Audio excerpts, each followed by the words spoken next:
The last one, this one's great as well. Wayne Rooney, shagging grannies.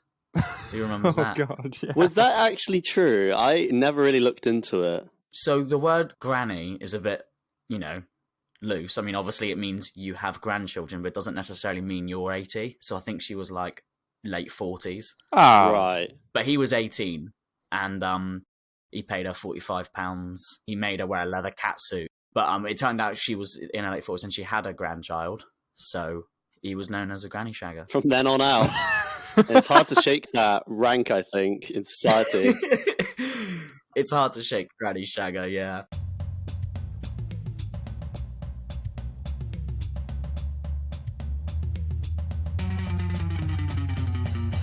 Good morning, good evening, good day, and welcome to GOATS, the podcast where we try to solve the big debates and find the greatest of all time, aka the GOAT. Whether it's Messi versus Ronaldo, Star Wars versus Star Trek, or Gay Frogs versus Billy Shears, we're here to find the greatest of all time. I'm Seb Lark, and this week I'll be your umpire as we listen to two of my close friends and most qualified straight white men I know, Michael Davey and Vinny Middlemost, debate a hot topic. But before I reveal what our subject today is, how are we all doing?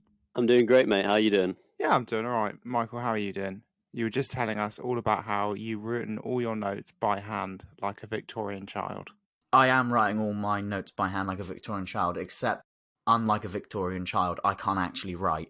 Do you know what I was about to say is the hillbilly part of me thought, he's just doing that to prove to us that he can read and write. Yeah, but that's the thing. I genuinely can't read and write. I've got learning difficulties, haven't I? That is one way to put it. Shout out all my dyslexics out there. I didn't think it was learning difficulties until my partner pointed out that it was. And I was like, I don't have learning difficulties. I'm intelligent. And apparently it doesn't matter. Yeah, it is learning difficulties. So fair enough. Embrace it. Nice. Love it. Well, I mean, it's 2022. Learning difficulties are very much in. Exactly. Yeah, exactly. It's the hot thing. You know, you could end up in like an Adidas advert. Oh, I hope so. Adidas sponsoring dyslexia. Send me a hoodie to be inclusive. Thank you. But it just says like Adidad. Adigad. Adidad, yeah. Oh, God. Maybe when this gets really big, I'll auction off my scribblings.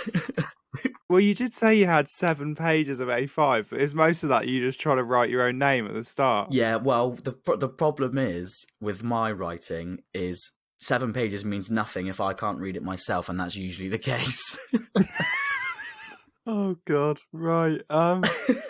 Fucking Vinny, you had a hot date, but we're not going to talk about that too much on the show. We've already tapped and mined you for all the details we can get. Yeah. Has anything else interesting happened with you in the last week? I stopped playing Elden Ring to play Dark Souls 1, and I've decided that's the best game I've ever played. Oh, my. Save it for episode 3, will you, Vinny? Yeah, right. That's the most hipster thing I've ever heard in my life. What was I going to say? Oh, yeah, I went to watch Sam Fender. Vinny, you said you'd never heard of Sam Fender. Michael, you have. He's like a sort of a northern pop artist. He does like it's kind of rocky pop stuff. It's good. I think it was a really good show, and he was a really talented artist. The crowd was a really weird mix, and it made it quite, I don't want to say uncomfortable, but it put a weird vibe on it that me and Lucy, my partner, both kind of afterwards were like, that was weird. It's like this mix of like, he's basically 27, he's really good looking, and like about 50% of his audience are like the same teenage girls who 10 years ago would have been going wild for like One Direction or whatever. But then also his subject matter is like quite raw. He talks a lot about like being a kind of disgruntled youth from the north with like not much prospects and stuff. Like it's not just pop shit. Like he does have some intensity behind his lyrics, but that then means that the other half of his crowd are kind of disgruntled men who like feel like they've got nothing left to lose and my life's all been fucking flushed down the drain, which is a feeling I'm sure we can all appreciate. But it was a really weird mix of like teenage girls and then northern blokes ready for a fucking fight. And it was really weird. But it was good, and he was fantastic. But that was my experience of that. But yeah, anything else do we need to cover, or should we crack on? Yeah, let's go for it. Let's get started. I'm excited. Well, let's crack on then. Right. Celebrities, whether they're athletes, actors, or just the new breed of quote-unquote influencers. Yeah. Let me vomit. I know, I fucking hate it. They have money, power, and, well, influence. But often, even with the world on a platter, a plate, they still manage to fuck it up. Think Lance Armstrong, R. Kelly, or even Hilaria Baldwin, Alec Baldwin's wife, who pretended to be Spanish and Latina for years, and then it turned out she was just white. What? Oh. Yep, I found out about that today. Hilarious. She was in Spanish Vogue as Latina Woman of the Year. She ain't Latina. This week, we'll be looking for the greatest disgraced celebrity of all time. Now, there is no dictionary definition for a disgraced celebrity, but there is a dictionary definition for disgrace. And that is a loss of respect, honour, or esteem, normally associated with shame. What are you two bringing to the table? Or shall we say, who's going first? Vinny, you won last week. So, Michael, why don't you tell us which disgraced celebrity you will be arguing is the greatest disgraced celebrity of all time? No problemo. Well, in my typical fashion, I'm not going to tell you straight away. Of course. Because my brain just doesn't work like that. I've got other things to say first. I'm not very big on celebrities. You guys will know this, but I don't really...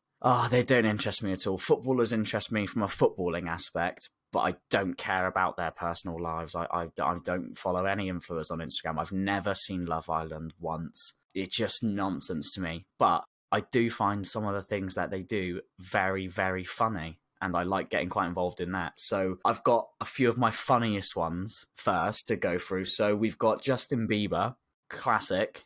He once visited the Anne Frank Museum and wrote in the book there, Anne Frank, she would have been a believer. No doubt. Really, yeah. Yeah, so he caught a lot of flack for that. That's a pretty good one. And he spat on his fans as well, Justin Bieber, didn't he? Remember that? Oh, he's done loads of things, yeah. He could have easily been in this, to be fair. He said the N-word as well, didn't he? Oh, God, yeah. yeah. Classic white celebrity move. But I didn't want to go with him. But I've got Ryan Seacrest as well. He once high-fived the blind guy. I don't know if you've seen that video. If you've not, get on YouTube. It's amazing. I have seen that video. Wow. Does he know that the guy's blind? I think he does. Yeah, he does. Yeah, because they have like an interview. They're talking. Surely it's just a mistake. Oh, lapse of reasoning. Yeah. Yeah, where he just like goes for a high five and then nothing happens. He just puts it away. I think he publicly apologized. There's always an apology, which is actually a really good segue, Seb, because I've also got it written down here next to my list. Will Smith, lol. Very typical, and you know, I'm not going to sit on any side of the fence. They're both in the wrong, probably. But if you have got hair loss and you're a multi-millionaire celebrity, very privileged person, maybe you should own it a little bit and not try and get your husband to go and smack people in the face live on stage at the Oscars. Just saying. If you're in a situation where your partner is embarrassed by something, even if they, in that moment, want you to react with excessive force, maybe just think, actually, if I just keep this chill, people will just forget about it. Yeah, I'll just say afterwards, that was wrong, and they'll go, oh, sorry, lad, and that's that. But going on from Will Smith, I got the last one. This one's great as well. Wayne Rooney, shagging grannies. Who remembers that? Oh, God, yeah. Was that actually true? I never really looked into it. So the word granny is a bit, loose. I mean, obviously it means you have grandchildren, but it doesn't necessarily mean you're 80. So I think she was like late 40s. Oh. Right. But he was 18, and he paid her £45. He made her wear a leather catsuit. But it turned out she was in her late 40s and she had a grandchild. So he was known as a Granny Shagger. From then on out. It's hard to shake that rank, I think, in society. It's hard to shake Granny Shagger, yeah. So there's a few candidates there, just ones that I sort of had off the top of my head that made me laugh, but I didn't go for any of them. I debated for a very long time who to go for, and in the end I went with Carlos Erwin Estevez. Who? Never heard of him. Otherwise known as Charlie Sheen. Oh, shit! Shit, boy! See, when I saw Charlie Sheen as well, I completely forgot. Yeah, I was like sold instantly. I was like, oh my God, I've got to do him. He's so good. He's definitely the GOAT. Absolutely, the stuff I'm going to talk about is mental. But yeah, I didn't know he was born Carlos Erwin Estevez. His father, Martin Sheen, or rather Raymond Estevez, you'll know him. He was Captain Benjamin Willard in Apocalypse Now. So he's a very famous, well-respected actor. So Charlie had a pretty good sort of step up in life. Should have gone far. We'll see how far he went. Charlie Sheen is not his real name. That's the first thing that I didn't know.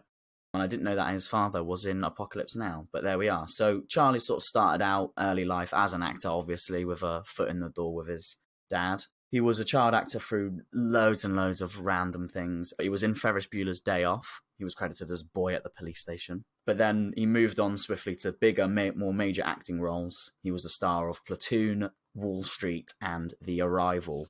But obviously, we all know him, and he's most famous for his portrayal of Charlie Harper, a hedonistic jingle writer from the show 2.5 Men, which ran, well, he was in it from 2003 to 2011, but ran to 2015. And it follows Charlie Harper, a jingle writer, his brother Alan, and his son Jake, who move into his house after Alan's marriage falls apart. It's pretty well known that Charlie is basically playing a version of himself in that show.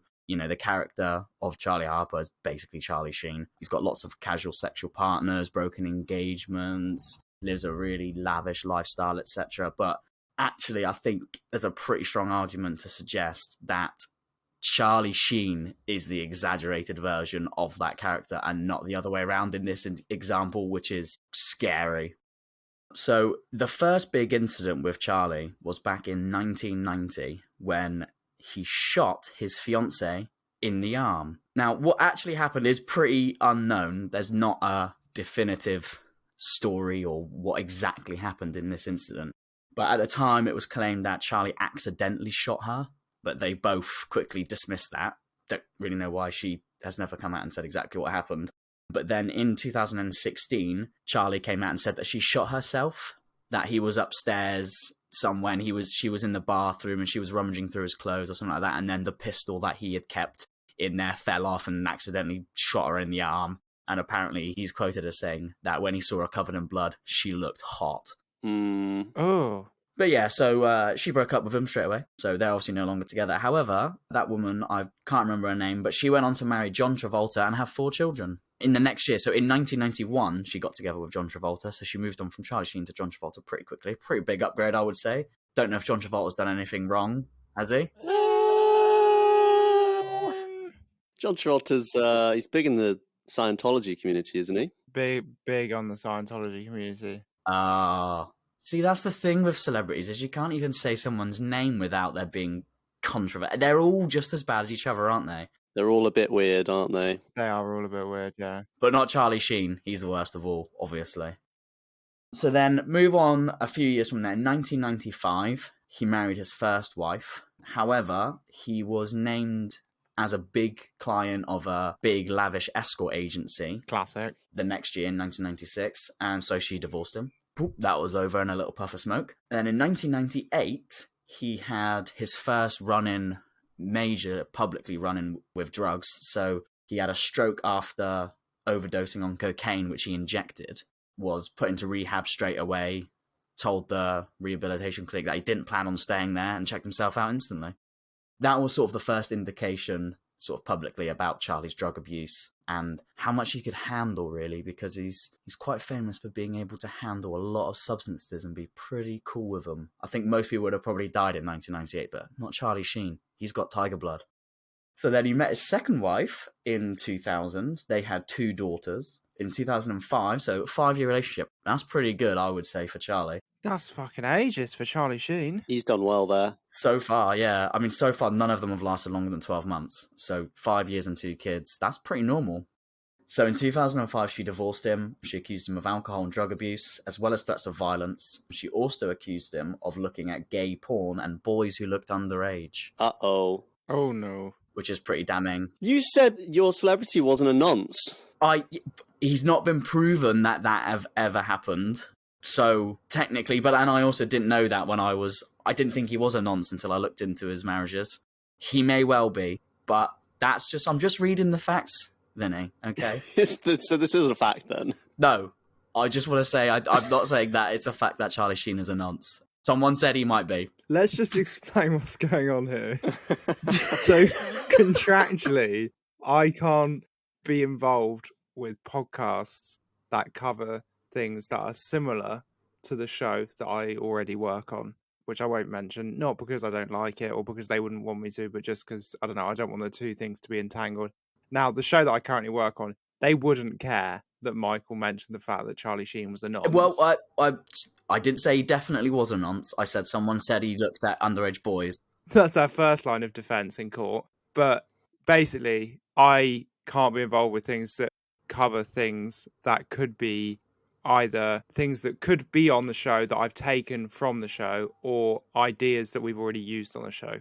But yeah, that just to explain why Michael's backtracking so heavily on Charlie Sheen being a nonce. So she divorced him because he may or may not have been a nonce. So that's 2005. Fucking hell, we're only at 2005. Yeah, so 2008. Now, at this point, he was on 2.5 Men. So 2.5 Men, he started that in 2003. So he's been on there for a few years now. It's sort of halfway through the run of that show. So it's really popular now. I think it was one of the biggest shows in America, drew in tens of millions of viewers every week. And Charlie was reportedly getting paid $2 million an episode, or about 1.8 million. So he was the highest paid television actor in history. Fucking hell. That was his personal salary, which is insane. To put that into perspective, the budget for an episode of The Simpsons, which animation has a huge budget, but the budget for that entire show, every episode, is $1 million. And Charlie was getting paid nearly $2 million just to do 2.5 Men every week, which is, yeah, an incredible amount of money. So this is a sort of about that time where that's happening. He's probably on that kind of money now, and he's really starting to get to the height of his popularity. And in 2008, he met his third wife. They had twin sons together. But in 2009, he was arrested on suspicion of domestic abuse, and they both filed for divorce in 2010. So this was like the first mutual breakup, but I think it was sort of driven from one side rather than the other. And in early 2011, the police removed the twin sons from the house because she had obtained a restraining order against Charlie. So they were taken out of his care, and it was left like that. So that's 2011. That happened in early 2011, which is the peak of this story. That's really where we're building up to, is early 2011, because between 2010 and 2011, 2.5 Men was actually on hiatus, because while all this was going on with his third wife, he was being checked in and out of rehab constantly. He was, having these problems in his marriage. He was having lots of problems with substance abuse. There was loads of stuff going on there. He had a public feud with the show's producer and creator, Chuck Lorre. He called him a maggot. And then around that time, in early 2011, because of all this public bad press and everything else, he decided to do an interview. A very, very famous interview. The greatest interview of all time, I'm going to say. On the 28th of February 2011, he did an interview with ABC, which has often been referred to as the winning or the tiger blood interview. And if you've forgotten about this, I hope that the word winning reminds you exactly how this interview went down. The purpose of this interview was so that Charlie could sort of prove publicly that he was clean now, and he'd been to rehab, and the problems with his relationship are sort of dying out, and that he can get back to being on 2.5 Men, and it's all good, and he's all happy days, and he's not on the drugs anymore. It really, really didn't go to plan, because clearly he was off his fucking rocker during that interview.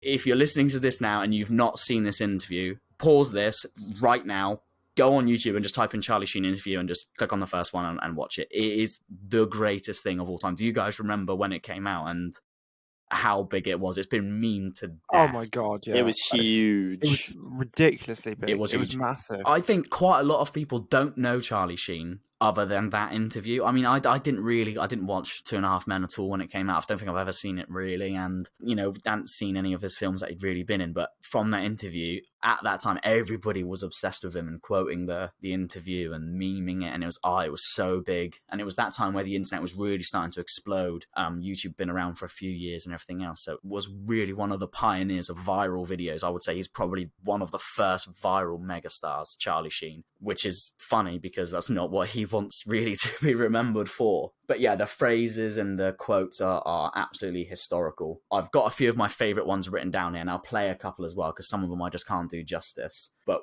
here's some of the best ones. You borrow my brain for 5 seconds, and you're like, dude, I can't handle it. Unplug this bastard. Great. I mean, he's not wrong, to be fair. Yeah, so the interviewer says, tell me about the last time you took drugs. The last time I took drugs, I probably took more than anyone could ever handle. Weird flex, but okay. Yeah. What are we talking? How much? I don't know, man. I was slamming 7-gram rocks and finishing them, because that's how I roll. Man's a maniac. Can't stop him. Remember, he did this interview to prove he was clean. Yeah, right. Like said, like a man who's just come out of rehab. Yeah. So he's doing this interview to say, look, I'm not on the drugs anymore. When she asks how much drugs he does, he says, I don't know, I do 7-gram rocks and finish them. I'm going to play a clip now, but this is a brilliant one as well. This is the most famous one. Some are saying that you're bipolar. Wow, what does that mean? I guess that, you're on two ends of the spectrum. Wow. And then what? What's the cure? Medicine? Make me like them? Not gonna happen. I'm by winning. I win here and I win there. Now what? Yeah, I'm by winning, which is probably the most famous quote. You really can't argue with that, to be honest. I mean, it's got a good point there. Yeah, I win here, I win there. I win everywhere. She then asks him, you don't worry that you're going to die taking that many drugs? And he comes out with this absolute gem, which I think we should all take, as life advice. Dying is for fools. Put down a t-shirt. Now, all these quotes, everything I've just said and everything we've just talked about is from the first less than 3 minutes of the interview. And that includes the introduction. Yeah, and he did quite a few of these. Like, this isn't an interview where you sit through 15 minutes and there's one little gem, which is hilarious. This isn't the Oscars where you watch the whole boring ordeal just to see Will Smith slap someone for 10 seconds. This is just gold. It is pure quotes. Every single word he says is amazing. He talks about how no one parties like him. He makes Mick Jagger look like frail, armless children, and all this other stuff. He's just bragging insanely about how hardcore he is and how much drugs he can do in an interview, trying to prove that he's completely clean and he's fine and everything else. She asks him what sort of drugs he's on. He says, I'm on a drug called Charlie Sheen. It's not available. If you try it once, you will die. Your face will melt off, and your children will weep over your exploded body. Do you know what it is? It is what would happen if you gave a man a load of cocaine and then told him, make yourself seem as normal as possible. And he'd go, I need to seem like a god. Yeah. But then she asks him, like, seriously, because this is the purpose of the interview, are you worried you're going to relapse? No. Why? Because I'm not going to. Strong argument, yeah. Okay. You can't argue with that. No. So this all culminated in this interview, and it all sort of peaked now. And the other very, very, very famous thing that it sparked was, I don't know if this was the first one, but it was the first one I'd heard, and it was very popular at the time. Songify this. Do you remember this? So, yeah, this was like a 2007 to 2010 thing. This was like a really early YouTube thing where people would auto-tune and cut up viral videos and make them into songs. There was that really funny one with that guy doing that news interview saying, they're breaking in the windows, they're raping everybody out here. Do you remember that one? Hide your kids, hide your wife, hide your kids. Yeah, so there's loads. And this one, the Charlie Sheen one, it was massive. So it came out 11 years ago. It's got over 65 million views on YouTube. Fucking hell. And I'm going to play a little clip. But this is Winning by Charlie Sheen. I was banging 7-gram rocks, that's how I roll. Winning, by one gear, go, epic. Winning. Are you bipolar? I'm by winning, win here, win there, win, everywhere, winner. Absolute victory everywhere, winner. I'm on a quest. We're gonna win everywhere. Right every single wrong. Right every wrong. I'm a total freaking rock star from Mars. Winning, come on, bro. I got talking blood. Winning, you borrow my brain and be like, dude, can't handle it. Win here, win there, win, everywhere. Fantastic. Incredible. Honestly incredible. I I'm going to get it on my playlist. I'm going to get it in my shuffle list because it's actually an absolute banger. Win here, win there, win everywhere. It's amazing. I love it so much. And this is why I don't love Charlie Sheen. I'm just going to say that. I was just going to stop myself there. But I love the meme. Like, I love the meme of it. I mean, he's a despicable person. He's done terrible things. The domestic abuse and the nonce stuff, No, absolutely horrible. And if there's a grain of truth in any of it, he should be, in prison for it like any other person would be. But celebrities get away with it, don't they? Time and time again. But absolutely despicable. But the thing that I think you can laugh at is the interviews. It's just the ramblings of a madman. I mean, you say laugh at, he's obviously very ill, but he'll admit that that's the case. And he has done. Obviously, from that interview, he was fired from 2.5 Men, obviously. He was replaced by Ashton Kutcher. And nowadays, he's trying to start on new TV projects. He's sort of been off the radar since then, quite a lot. But in 2015, he came out and said he was HIV positive. Oh, yeah. Yeah, and he's been, not to his credit, because he's a horrible person, but he has been quite a big advocate for, like, HIV research and publicity and stuff like that. There's a thing called the Charlie Sheen effect. So when he came out and said he was HIV positive, I think there was a 95% increase in self-testing kits. He's been hailed actually as doing more for like HIV publicity and like making it more normal and stuff to get tested and everything else than anybody else. So there's that tiny grain, but it's all overshadowed by Tiger Blood and winning and the countless divorces. And shooting his I didn't even know that. fiance? I didn't. Yeah, so... Yeah, it all started with a gunshot, and it all finished with a viral video winning. I'd honestly had no idea about that him shooting his girlfriend. I didn't. The only thing I knew Charlie Sheen for was 2.5 Men and the videos, the interviews.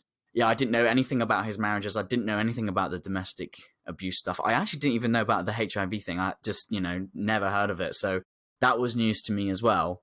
Yeah, it seems like he's clean now, maybe. And he's sort of doing the right stuff.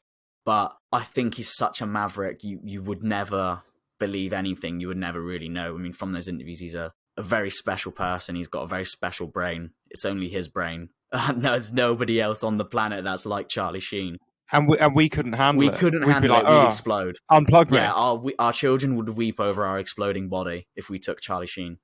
So yeah, Charlie is a very, very interesting story. From being the highest paid television actor in history to only ever being remembered for I'm Bi winning, I think he's definitely had an incredible fall from grace. He's done some terrible, despicable things in his past as well.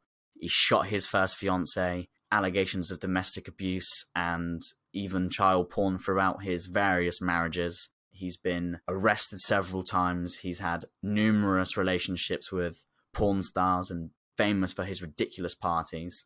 But the interviews and the viral videos, I'm Bi winning, and Charlie Sheen is the greatest of all time. He's got to be. Seb, I hope you agree because he's incredible. I hope I agree too, but we're yet to hear Vinny's argument. And I also have a little glimmer of story about Charlie Sheen. It's not so much about Charlie Sheen, but it is about him. Oh God, I can't. I'll tell it and I'll decide if I'm going to keep it in. So basically, it's a story about heartbreak, really. So a young Seb. Oh, this is a personal story. Yeah, no, it is. Did you bang 7-gram rocks and finish them because that's how you roll? Yes, but also a young Seb, probably aged. I'm going to say 14, maybe. Yeah, probably 14. A young, sprightly Sebby. I remember him well. Full of hope, full of ambition, and full of spunk. I don't think you're allowed to say that, mate. You can say that. I can. Not other people's. No. Oh, I mean, obviously, that was sort of implied. Why did you say that? Right, carry on. Yeah, not Charlie Sheen's. Well, I mean, we're definitely getting nonce territory now. Let's quickly move off from nonce territory to talk about a 14-year-old boy masturbating. And that 14-year-old boy was me. And the first pornographic video I ever watched, aged 14, which is very young, and I would be gutted if my kids watched porn that young, really, probably. I don't think it's very good for you, but, that was the internet back then. It was cowboy country. The first pornographic video I ever watched, is the words of a child written into Google, and it was lesbian homework session. And I just thought that sounds like a sexy thing to watch. And I Googled it, and I used to watch it a lot. I didn't watch anything else. I just watched that one video. It's still out there. I checked. And in that video, there was a girl called Capri Anderson. She was a porn star. She's only 34 now, so she must have been, God, 20s. 20s then, yeah. And over time, stroke by stroke, you could say, I sort of started to fall in love with Capri Anderson. And I think being a child, which I was, I sort of thought, well, she's obviously, she's in a relationship with this girl that she's having this lesbian homework session with. But if it's not her, maybe one day it'll be me. And me and Capri Anderson will get together. And have a lesbian relationship together. Have a lesbian relationship together. And then one day I looked at the news, and it wasn't me. It was Charlie Sheen. Wow. Charlie Sheen had locked her in a house to do cocaine with her. And I thought, wow, God, if she's been with Charlie Sheen, she's not going to want anything to do with me. And I was genuinely a bit disappointed. Damn, Charlie Sheen cucked you and broke your heart. Yeah, I mean, Charlie Sheen stole your girl. Yeah, you can't compete with Tiger Blood, though. You can't. Well, I definitely couldn't. Charlie Sheen will take your girl. He did. Simple. He's coming right now. He will get her. He's coming right now. Yeah, he's coming. The biggest question I have, Seb, sorry. No, carry on, yeah. Is lesbian homework session. Is that something you imagined and Googled, or you saw on Google? How did? No, it's something I imagined. I thought in my head. You want to watch lesbians doing homework together? No. Well, why the homework bit? I don't understand. Because I think so for me as a I'm trying to get in your brain as a young fancies. boy, I was very much into the kind of the story behind porn. So like, right. I would find it. I don't know. I was into the kind of very story-based ones. Yeah. And the one that I first found was these two girls who are doing homework, and then one of them's like, "Oh, by the way, yeah, how does it go?" She's like, "Do you want a massage? Because you're so stressed." And then she starts giving her a massage, and then she sort of starts groping her boobs, and then she that's it. Starts doing other bits and bobs. And so I would type in these kind of scenarios in my head that I thought were, vague scenarios that I thought were sexy, like, all right, love, your sink's knackered. Yeah, like plumber bangs wife. That's a classic. It is a classic. When you're 14, your imagination like that, you type in a lot of the things that are already there. So for a while, I would just think of something. I'd be like, oh, I don't know, mechanic bangs wife. And it would be there. And I'm like, oh my God, this is incredible. It's like they read my mind. That's Rule 34, isn't it? So, and then you just go further with it and be like, I don't know, astronaut bangs wife. Oh my God, it's there. But enough about my wanking. My early forays into sexual exploration. What a horrible thing to say. Who knows if that's going to stay in.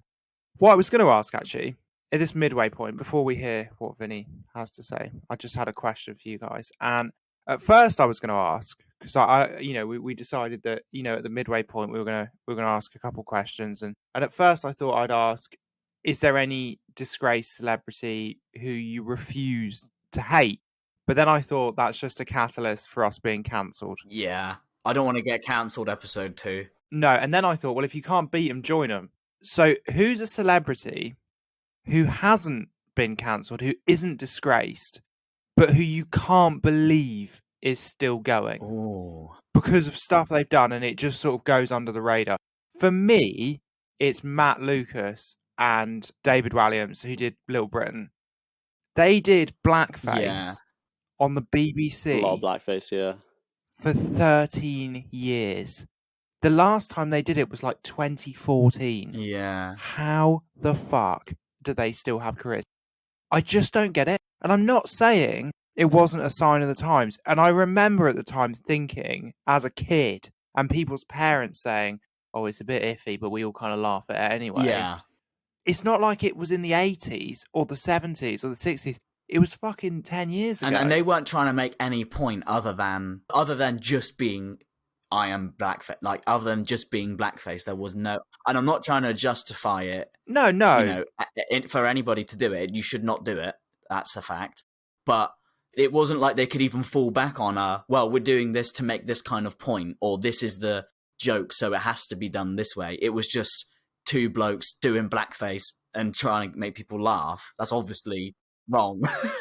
Yeah, and they would do like genuine, like stereotypical impressions of people's races. Like it was just racism. It was just straight up racism. Just straight up racism. I mean, like the equivalent would be that infamous. Well, I mean, I don't even know why it's infamous. Maybe that makes me a bad person or whatever. But that scene in Peep Show where Jeremy gets forced to do blackface, and the joke is that blackface is terrible. Yeah. So it's a horrible scenario, and he hates it, and he feels really wrong about it. And for me, I don't think that's bad. I could be wrong, and I'm not black, I'm not a person of colour, so it's not really my place to judge whether or not that's offensive. But I would imagine that if you were black and you had to watch a guy who's so desperate for sex that he would do blackface and then feel horrible about it, that's a clever and funny scenario. And they're not being racist, they're taking the piss, and they're making a horrid situation out of blackface, which is what it is. Whereas Matt Lucas and David Walliams just did blackface. Yeah. Well, the thing is, with the Peep Show one, you could have that joke without ever seeing anybody in blackface. And that's why it works, because you could have the conversation of Jeremy saying, this is wrong, and not being in blackface, just being, himself, and the conversation prior, cut to him walking out of the bedroom with shameful look on his face, still himself, not seeing any blackface, and Mark saying what happened, and him just telling Mark what happened and feeling disgusted by it. There's something there that doesn't rely on being racist, but you can't have... If you can tell me a Little Britain joke like that without describing what the colour of their skin that they're in at the moment, you can't.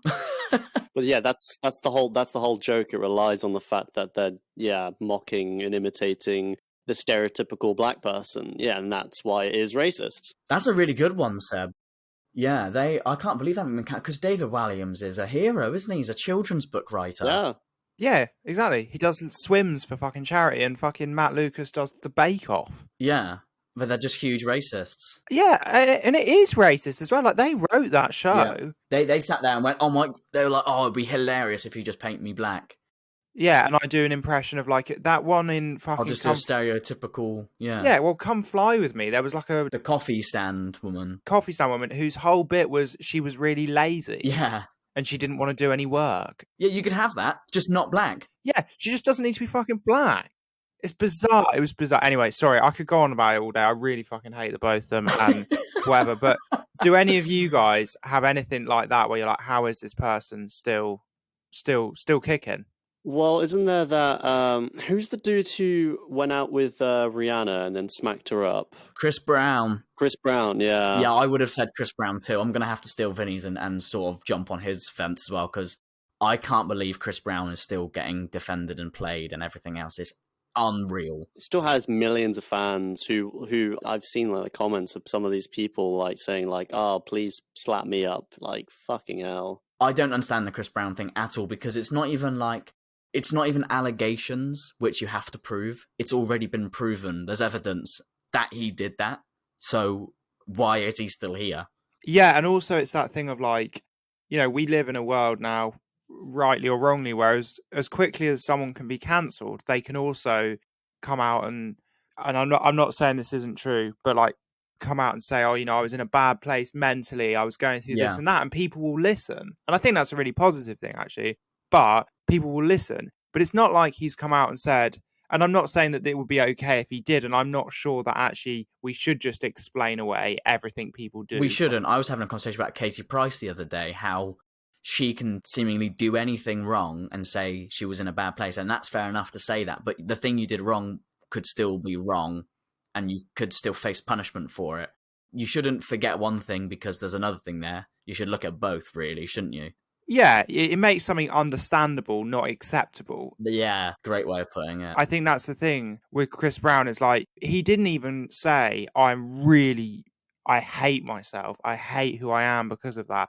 I've totally changed. I've gone into I've had therapy to try and get away from the person who I was that did that, who thought that was acceptable. I was on drugs. He's just like, oh, it's fine. Don't look into my personal life. The thing is, even if he did say all that, it still wouldn't make it acceptable. No, of course not. But you would just say, you've acknowledged that you've done a horrible thing. That's all that it would be. But like you said, he's not even done that. And I think it would make it more understandable that people, I don't know, still stood behind him if he came out and tried to say he changed. But he hasn't. He's just like, no, that was me. No. I'm the slapper. He's just a wrong un. Oh, yeah, I hate Chris Brown. That's such a good one. But you can definitely say that we hate Chris Brown. Well, should we segue into my disgraced celeb? Yeah, go ahead, Vinny. What's your disgraced celeb? O.J. Simpson. Oh. I'm really excited for this because I'm going to admit that I don't actually know anything really about O.J. Simpson. Obviously, I know his name, but I don't really know about what happened at all. I think because I remember growing up, I remember the first thing I heard about O.J. Simpson was that he was just some famous person in America who basically got off scot-free from murdering 2 people. And it was very clearly obvious that he did, in fact, murder those 2 people. That's literally all I used to know about it growing up. And then I watched, I'm not sure if it's on Netflix anymore, but it was on Netflix when I watched it. It's called like O.J. Simpson versus the People. Yeah. And it basically just details like all the events that happen in like starts off. I think it literally starts off with the actual like crime scene with the police coming in and seeing like the 2 bodies, and then cuts to like OJ like fleeing, and the whole thing is like it goes really into like the whole thing of like how he actually ended up getting acquitted, and it's really, really entertaining and just like a fascinating watch into like how just this man got away with literally just double homicide. Well, tell us about it. Let's get in. I'm really excited. So yeah, OJ is obviously like in popular culture is known for being this like man who just this maniac who murdered his ex-wife and her friend. Before that came to light, he was an American treasure, a true rags to riches story, and an icon to the Black American community and just the Americans in general, I think. He grew up in the housing projects of San Francisco, joining a street gang by the name of the Persian Warriors in his teenage years, even briefly being incarcerated. His childhood sweetheart once described OJ as, quote-unquote, really an awful person back then. She's not wrong. And after his 3rd arrest, baseball star Willie Mays encouraged the lad to avoid trouble and persuaded him to reform. OJ basically ended up playing for his school in American football, the Galileo Lions, before graduating in 1965. And although OJ's grades weren't so hot, his American football playing was. That was a clever line.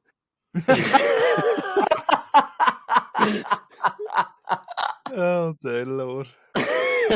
This is back to that whole fucking like Paul McCartney, or should I say Billy Shears. Exactly. I love it. Every single script you do has one in it. At least. Honestly, your script writing is really good. Thank you. He won the Prune Bowl with his college team and was named in the junior college All-American team as a running back. I'm just going to also just preface this. I actually have no idea anything about American football. Mork or Michael, what are we calling you? Morkel.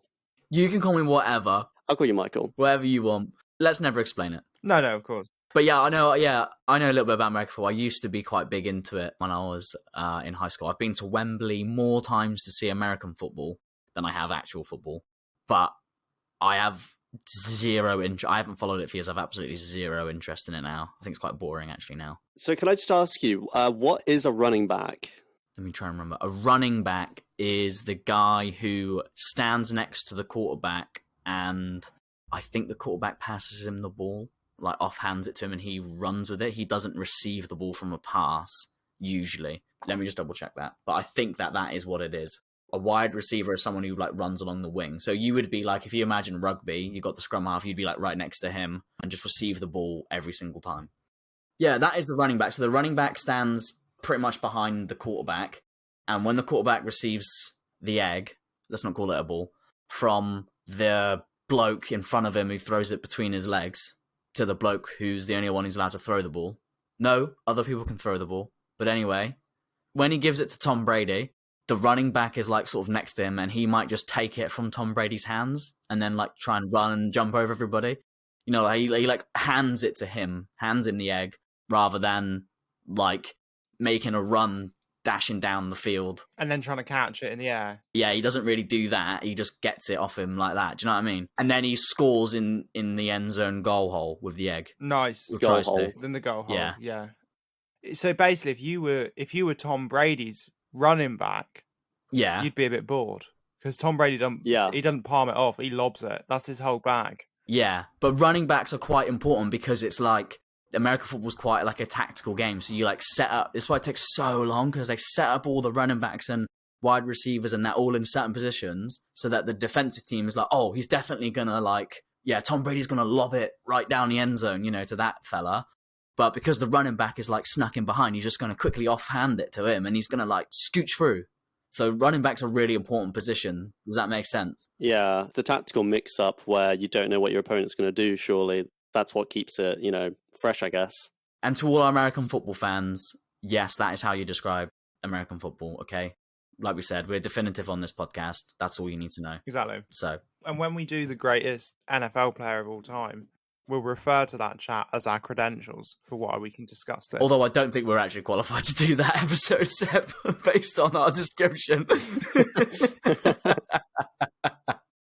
So OJ chose to play for the University of Southern California's football team and led the nation in rushing with 1,543 yards and 13 touchdowns in 1967 and 1,880 yards and 383 carries in 1968. Again, I don't actually know what this means. That's good. Yeah, it seems kind of good, I guess. Yeah, so a rush is what we just described, where like a rush is like, yeah, he pumps in the ball and they just rush through the defensive line rather than set up a really long play to like drag players out of position and have a wide receiver run in the back. A rush is just like power through. So 13 touchdowns from that. Usually you get tackled pretty hard pretty early, so you're just like gaining little pieces of ground when you're rushing. So to score 13 touchdowns is quite good, I think, yeah. After graduating from college, he was picked up by the NFL team, the Buffalo Bills, and was awarded the largest contract in professional sports history at that point, $650,000 over 5 years, which about equates to $5.3 million over 5 years to this day. Pretty good. Yeah, pretty good.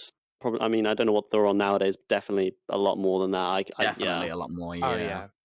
Despite a rocky first 3 years, a new coach was brought in 1972 who decided to make OJ the centerpiece of the Bills' offense, and he went on to win record after record after record over his career before retiring with the San Francisco 49ers in 1979. I can list off a few of the records. He got 1973's NFL Most Valuable Player, 1973's NFL Offensive Player of the Year, 5 times First Team All-Pro from 1972 to 1976, 5 times Pro Bowl from 72 to 76, Burt Bell Award, don't know what the fuck that is, 1973, AP Athlete of the Year, 1973. He got a lot of records, basically. He was up there. He was the Messi of the day. He was the best. He was the GOAT. Yeah, at the time, I think he probably was considered the GOAT, at least especially in his position. Yeah, you're saying he was on the highest possible pedestal, Yeah. possible. Yeah. Oh, definitely. After retiring, OJ had run a total of 11,236 rushing yards, placing him second on the NFL's all-time rushing list at the time, although now he stands at about 21st. Oh, really? Yeah. Well, that always happens, doesn't it? So that was in the 70s. That always happens. If you look at football players in the 70s now, Yeah. there's very, very few. You would have like Pele, you'd have Maradona a little bit later, who are still up there in like goal scoring records and stuff, but they always get overtaken by more modern players. Yeah, that's true. It does tend to happen. Sports evolve, athletes evolve. Sports science, yeah, everything else. Whilst he was still playing in the NFL, he turned to acting in movies and television shows, starring in such classics as 1974's The Klansman, 1977's Roots, 1978's Capricorn 1, to name a few. Although, after retiring from American football, OJ decided to take acting on as a serious job, and even starred on the classic Naked Gun trilogy that went from 1988 to 1984. I didn't actually know that, but I don't think I've actually ever watched them all the way through. No. I don't know if I've just watched clips. Yeah, they are like quite classic comedy films. They're supposed to be amazing, aren't they? Like, people really rave about them. Yeah. It's like the same sort of comedy as like Aeroplane. Oh, yeah. Is it by the same people? Yeah, I was going to say, yeah. It might be. I know it stars the same guy, the old white dude with the white hair. He was even considered for the role of the Terminator in the original Terminator film. Fuck off. Yeah. No. But apparently was turned down as he was seen as too nice in the public's eye. Ooh. That's actually true, yeah. Oh my god! Do you know who else was supposed to be Terminator? It was Billy Idol.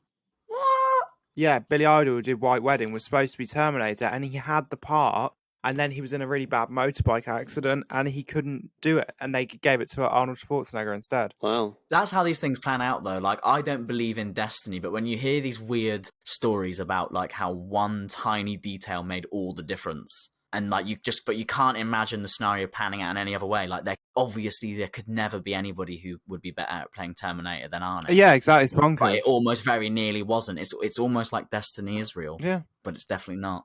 Yeah, it's a debate for another time. The greatest prophet. We'll just get ourselves fucking. Oh God, no! Oh dear. So here's the bit you've all been waiting for. In June of 1994, O.J. Simpson's then ex-wife, Nicole Brown Simpson, and her friend Ron Goldman were found stabbed to death outside Nicole's condo in LA.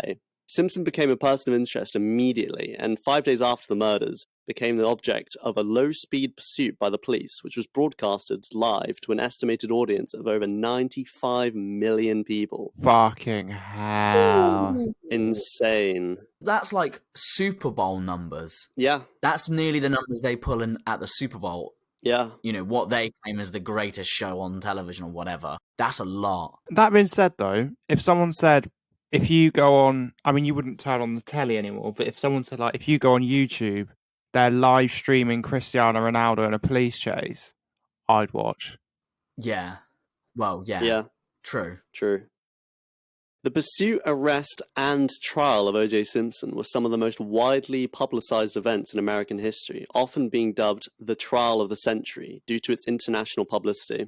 To make a very long and detailed story very short and oversimplified, there was essentially just a shit ton of evidence that pointed to O.J. being the culprit.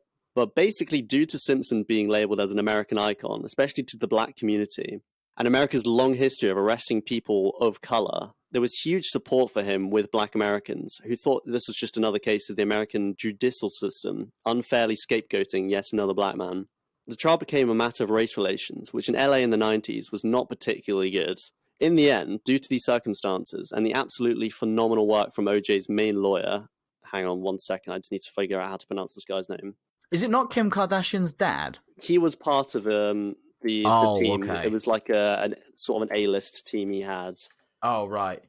Yeah, because that's the one thing I do know is that Kim Kardashian's dad I was going to say, yeah. was the lawyer of O.J. Simpson. Of all the bad things OJ did, he also brought us Kim Kardashian. Oh, my goodness. Yeah, you're right. Yeah. Well, Kim was alive during the trial. But she wouldn't have been a famo. No. No, she was, I think, like a child, like 12 years old or something at the time. Yeah, but she would never have got the fame if her dad hadn't have. Oh, I get what you repped mean, OJ. yeah. You know what I Yeah. mean? She would never have, you know. Oh, wow. OJ, you are bad. You are a That bad. sex tape would have just been someone's daughter, which is what all sex tapes are, but you know what I mean. Yeah, there's an interesting thing, actually, where, like, towards the end of the trial, I forget his first name, but Mr. Kardashian basically kind of realized that OJ, in fact, did do it. And there's, like, a really interesting piece of, like, a video when they give the verdict out and they say not guilty. OJ and, like, all his friends and, like, all his lawyers were all just, like, smiling and really happy. But you can see Kardashian, he just looks flat-faced. He looks like he's disappointed. Oh, really? Yeah, it's fascinating. Well, that's the thing with law. I did law in college. So you're basically a lawyer. Yeah. Oh, yeah. No, I quickly realised that I couldn't be a lawyer, and I certainly couldn't be a criminal defence lawyer because no criminal defence lawyer would ever admit this, because obviously that would go against everything they've ever done. But you have to defend people who have done horrible things, and you know they're guilty. As a person, you would know that they have definitely done it, but you are trying to prove to the court that they haven't. Because quite often, when somebody's trying to get off of a crime, you're not even trying to debate, have they done it? That's not a factor. Like, it's not, this is the reason why they didn't do it. It's just, this is the reason why you might think enough that they didn't do it. This is why there's enough doubt that maybe they didn't. But you're not actually saying they definitely didn't do it. So as a defense criminal lawyer, you are defending people you know full well are guilty, but you're just trying to convince 12 strangers that they might not be in this scenario. And if they might not be in this scenario, if you're not 100% sure, then don't send them to prison forever for killing 100 people, because maybe a little bit they didn't. it's a really sneaky, horrible profession, really. I think being a defense lawyer, and I couldn't do it. Fair play to you if you do, and they have to exist, and credit to them. But it wasn't for me. I couldn't have done it. Yeah, so the lawyer's name was Johnny Cochran. I don't know why that's funny.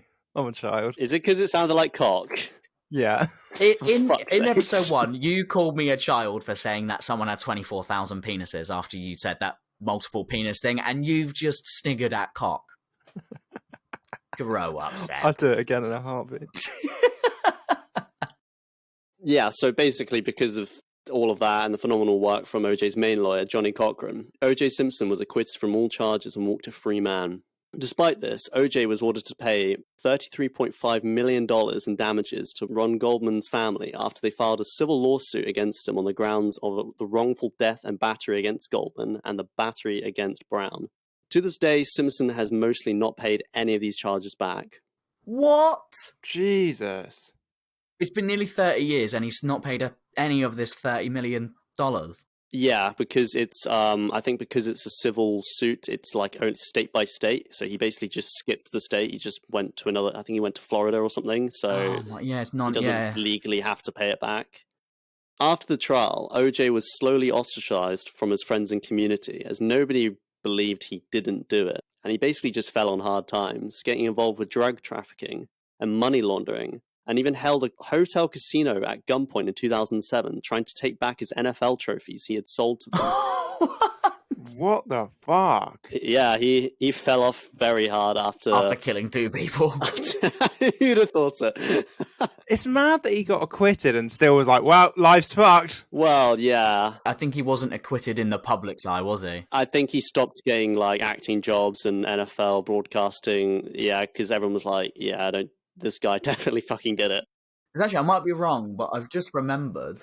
Did he not admit it on tape, but because the tape was obtained without him knowing he was being recording, it was admissible evidence in court, but that existed, where he sort of said he did it? I think he might be right. I think I did see that in the O.J. Simpson vs. the People series. Yeah, because you can't get someone to admit they've done a crime if you're getting that admission via illegal, illegal or unreasonable steps. So you can't like secretly film someone or record somebody. Didn't he also do like a book as well, where he was like, I didn't do it, but if I did do it, here's how I would have done it? Yeah. That's actually, I was going to talk about it. He got someone to ghostwrite a book for him called If I Did It, Confessions of a Killer. Wow. If I did And it. apparently the word if was reduced to a size to such an extent that it appears within the length of the large red I in the title, making the title appear to just read, I Did It, Confessions of a Killer. No way. Wow. Yeah, that's some dancing around legal problems.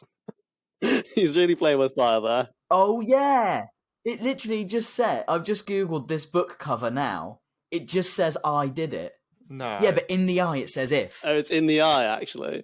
Yeah, it's like, it's the text is red, and it says, I did it, but in the eye, there's a little grey bit of text that says if. So it's like a tiny if within the eye of I did it. You're right, I can't... But you can't even see that. I mean, I'm a bit colourblind, and I can barely read it, and it just says, I did it. That's hilarious. I wonder what he thought about that. I imagine you're going to tell us what he thought about it. He probably went and shot up a casino, like you just said. Well, that was because he sold his NFL trophies to them and then decided he wanted them back. Basically, all of that just resulted in his arrest and was sentenced to 33 years in prison with possibility of parole after 9 years. But basically, as of December of 2021, so very, very recent, yeah, he was completely released from prison on good behavior, and he essentially is just a completely and totally free man at this point. Jesus. Yeah. Wow. It's insane. He's walking around like one of us. They also have, I don't know if they still have it, but they also have a rule in America, which they don't have in England, where if you are acquitted of murder, you cannot be retrialed and found guilty of the same crime. Even if new evidence came to light that proved he did it, that he killed these people, they couldn't take him to court because he's already been acquitted. But in England, we don't have that anymore. We used to, but we don't anymore. I can't remember all the ins and outs, but you can be tried twice for murder in England, even if you've been acquitted before, and you can't in America. Yeah, it's called double jeopardy. Double jeopardy, yeah. So we don't have that anymore in England. There's this really famous case of double jeopardy where, so this was massive in America. and it got I think it was the federal government a lot of stick. So the federal government had this ingenious idea when they started to pull in, in the sort of late 80s, early 90s, those huge cocaine busts started to happen. Yeah. Like massive. When they raided Charlie Sheen's house, yeah. Yeah. But it'd be like, they found fucking $500,000 worth of cocaine, $2 million, those huge, the ones that now are the inspiration behind loads of TV shows and stuff. When those first started to come in, they were like, how can we get more from these guys these huge drug dealers? And so what they started to do was, even though cocaine was illegal, they put a tax on it. So they would do them for drug dealing and possession of cocaine, and then they would do them for unpaid taxes on income from the cocaine. However, after years and years of taking all these people's money, a defense lawyer successfully argued it was double jeopardy.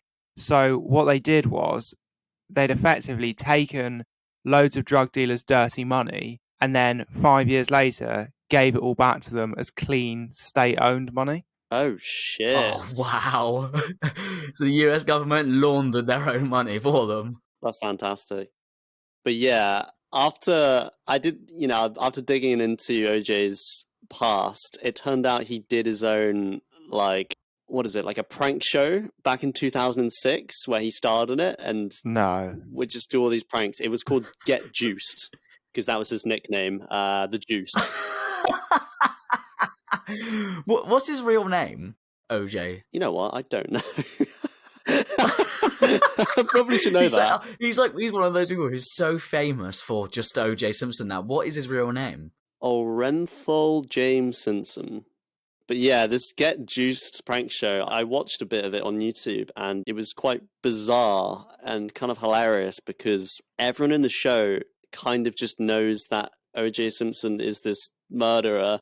And he's just this maniac. He's just been let loose on the streets, but they're still doing a show with him. It's really weird. This segment I watched, it started off with these people on the street getting interviewed, and they're all just because the prank is that he pretends to be working a burger joint and gets the orders wrong and hilarity ensues or whatever. Yeah, classic prank that. And these people are being interviewed on the street, and they're saying if I received a burger from OJ, I just leave the place. I'm not eating that fucking burger. I'd go to another restaurant. It's so bizarre. It's so obvious. Everyone just knows. Yep, he did it. Yeah, he fucking murdered these two people in cold blood. But he's got a prank show. Yeah, that's the thing is you can be acquitted from a court, but the court of the people is never gonna forgive you. I think that's basically how he fell on such hard times. Yeah, and the only thing he could get was his own prank show, which is fair enough, mate. Yeah, he's trying to repair his public image by being a prankster. I mean, it's not the best idea ever. We've all seen how those YouTube prankers go down. I mean, Maybe it was just a prank gone wrong. I was just thinking that, yeah. He's preparing his case. When did he shoot them? 1994? Yeah, 1994. Stabbed in 1994. Oh, yeah, that was what I was going to say. When you said stabbed, I think if you brutally stab someone to death, I think that makes you a little bit worse than shooting somebody. It takes a lot to stab somebody, a lot. It's a bit more personal than just, clicking down a trigger.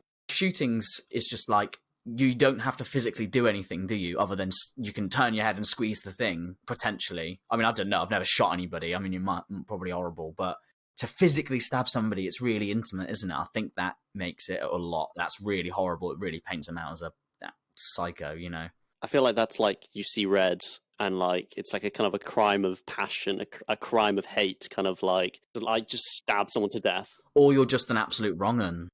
A part of this Get Juice show, he had his own rap song. No, he didn't. And oh God, I'll play some for you. Oh yes, I'm OJ Simpson.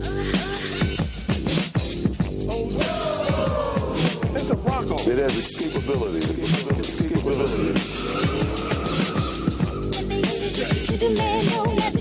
Some cop shot him. America's most wanted. Olympio James up in this motherfucker. I just rap with OJ Simpson and Juice. He gets. Why do people wonder about my intentions? Why Why do people ask me so many questions about how I made it to the top? About all the times I made those cheap defensive stops. Yo, coach, there's no stopping the juice. When I'm on the field, I'm like a lion going loose. Better shoot me with a tranquilizer dart. Don't be fool stupid. I'm not a Simpson named Bart. I'm not cartoon. You silly baboon. Like a tycoon in the state of monsoon. Can't you see the only way I live my life is large? And I got the most games with 200 plus yards. Do you know what? That fucking slaps. I'm not a Simpson named Bart. I love that line. I think it's hilarious. Both of our celebrities have a song. Yeah, I mean, they're both fucking whack jobs. That's great. I can't believe that. Yeah, I just. It's funny that we didn't really know who each other was going to do, and we both picked people who have incredible songs that will be going straight into the playlist. That OJ one actually banged. I was really surprised. Really? I'm not a Simpson named Bart. Yeah, okay. Yeah, I mean, that wasn't great, but like the actual beat with the fucking sirens and everything, I was kind of liking it. Yeah, I think if you remove the lyrics, you could probably make a better version yourself. Yeah, I feel like the rapping itself's not the highest quality. He's not going to be on our shortlist for GOAT rapper, that's for sure. But yeah, I think O.J. Simpson's probably the biggest fall from grace just because, like, he was just so idolized and cherished by the people of America for so long, and then he just decided to murder 2 people, and yeah, everything fell off when that happened. But he's out now, so He's on Twitter, in fact. Wow, No, he's on. They gave him Twitter. Brilliant. He joined Twitter, yeah. I mean, this is gonna go bad, isn't it? I mean, in the next 6 months to a year, we're gonna be here again discussing what he's done recently, aren't we? He's gonna do something stupid. Oh yeah, he has to. It's all gonna start with a few tweets, and it's gonna, accelerate to something bigger. Wow, I love that, Vinny, because I didn't know much about O.J. Simpson, so that was great. Yeah, that was really interesting for me, and has left me with it's a big decision to make. From a personal standpoint, Charlie Sheen will, please listen to the full sentence before you judge me for what I'm about to say. Charlie Sheen will always hold a bit of a place in my heart. Right? For how iconic that moment is. Not who he is, but like that moment. Like, that was infamous. I remember it being everywhere on YouTube. I remember it was all over the telly. All the comedians were doing it, whether it was like on Mock the Week or Russell Howard was doing bits on it. And it was just like huge. It was huge. It was bigger than Jesus. Yeah. However, the only thing with Charlie Sheen is I'm not sure whether he was ever loved as a celebrity. He was not a national treasure. Whereas OJ, I don't know what his second name is. Simpson. Oh, yeah. He's not a Simpson named Bart. Oh, I've just got the Simpson thing. Oh, You only just got that? Yeah. Oh my goodness, he's amazing. I can't even just got the Simpson thing. Oh, God's sake. OJ Juice Simpson was a national treasure. And, like, it's the equivalent of David Beckham stabbing Victoria Beckham and her boyfriend to death. I have to say, Vinny, I think you're 2 for 2. I think that has to be the greatest disgraced celebrity of all time. It has to be O.J. Simpson. It just has to be. Get in. I'm going to agree as well. I think, Charlie Sheen's got tiger blood and he's winning. OJ will never have that. But like you said, yeah, I don't think Charlie Sheen was ever loved to that extent like OJ was back then. And also, have you seen the most recent interview where he hides behind the shower curtain and comes out with that woman like the scene from Psycho? Who? Charlie? No, not Charlie. No, OJ. Oh. Sorry. OJ hides behind a shower curtain in an interview and then jumps out at a woman and is like, "Lol, I'm OJ Simpson." Hang on, O.J. Simpson shower. How do I find this? Yeah, he does like a fight. He does like the hing, hing, hing, hing from Psycho. Yeah, she opens a door and he pretends to attack her with a knife. Jeez. Oh my fucking god, I just found it. Oh, Yeah. wow. Jesus Christ. And he does the voice from Psycho. He goes, hing, hing, hing, hing. Oh, wow. I don't understand. Like, this man is just cuckoo. Like, Yeah. what? What the fuck? And on that note, that is the greatest disgraced celebrity of all time.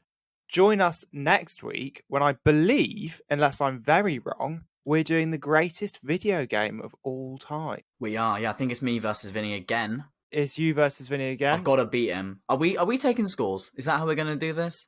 I don't know if it needs to be a scored thing. No, I don't think so either. Yeah, we're doing it for the greater good of humanity. Yeah, and we don't want Vinny to win anyway. So join us next week when we'll be doing the greatest video game of all time. I'm very excited to see what Michael and Vinny have to bring to the table.